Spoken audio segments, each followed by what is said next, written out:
You wanted the best. You've got the best podcast. The hottest podcast in the world. The Chris Voss Show. The preeminent podcast with guests so smart you may experience serious brain bleed. Get ready. Strap yourself in. Keep your hands, arms, and legs inside the vehicle at all times, because you're about to go on a monster education roller coaster with your brain. Now, here's your host, Chris Voss.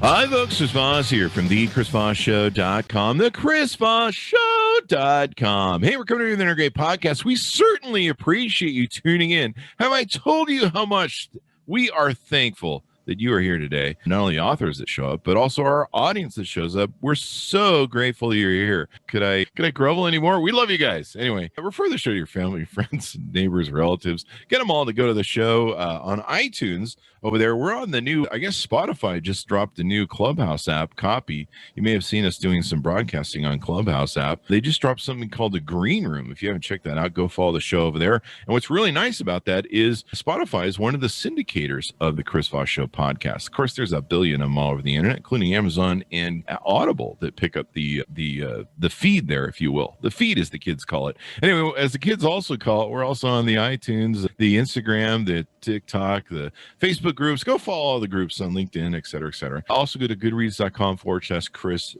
Voss and see everything we're doing over there. Today, we're going to have an amazing discussion that's going to blow your mind, and it seems like every day when the news comes across, this is one of the central themes, how much power we've given up to these digital conglomerates, the Facebooks, the Instagrams, and the ones I just referenced, actually, using as plugs. So we're going to be talking about some of that. She's the author of the new book out May 18th, 2021. This is just fresh right off the presses, so you want to grab a copy. The Gentrification of the Internet, How to Reclaim Our Digital Freedom by Jessa Lingel. She's with us on the show today, and we're going to have an amazing discussion. She's an associate professor at the Annenberg School for Communication and core faculty in the Gender, Sexuality, and Women's Study program at the University of Pennsylvania.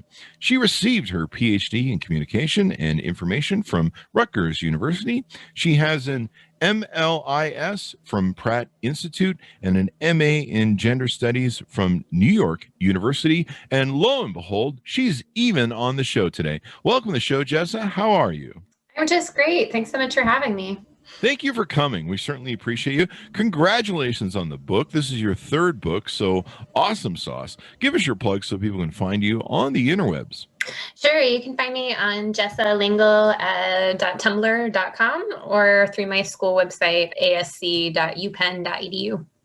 So let's talk about your book. Give us the reason why it motivated you to write this third book and what the proponents were behind that. So I've been teaching classes about digital culture for about a decade now. And when you teach the same class over and over, you notice how your students change over time and your students' ideas and assumptions change over time. And so when I first stepped into a classroom to teach classes about the internet around 2010, Facebook was still pretty new, Twitter, YouTube was still pretty new.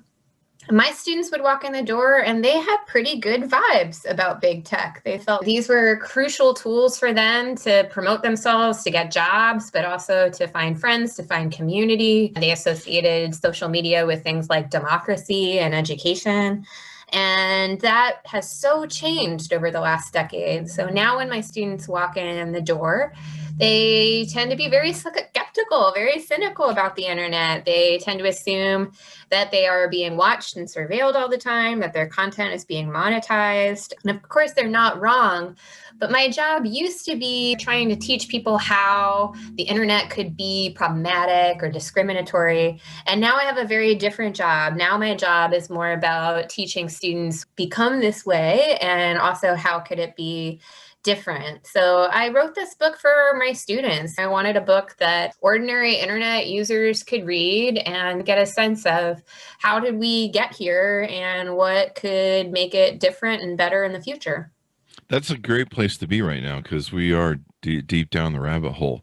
That Pandora's box is wide open, and I don't think there's any shutting of it. But I grew up in an era where we didn't have the internet. When I was a teenager, we threw dirt clods at the side of our house for fun to see the explosion of the pattern of the thing, and then ran around neighborhoods and built tree houses and things like that. Thank God I didn't do anything extraordinary bad in my childhood. Otherwise, I'd probably be in jail. I never did anything bad, but there's still some things I probably said or did because it was the 70s that I probably wouldn't be proud of today, because so much has changed socially and stuff. And it doesn't seem very forgiving. And a lot of these kids now, they grow up from the moment they're conceived. Their photo is on the internet right there in the womb. Hey, here's their baby. You can start screwing up right away. And some of these things can stick with you for a lifetime, if not ruin your career and everything else. Give us an overarching overview of what's in the book, please.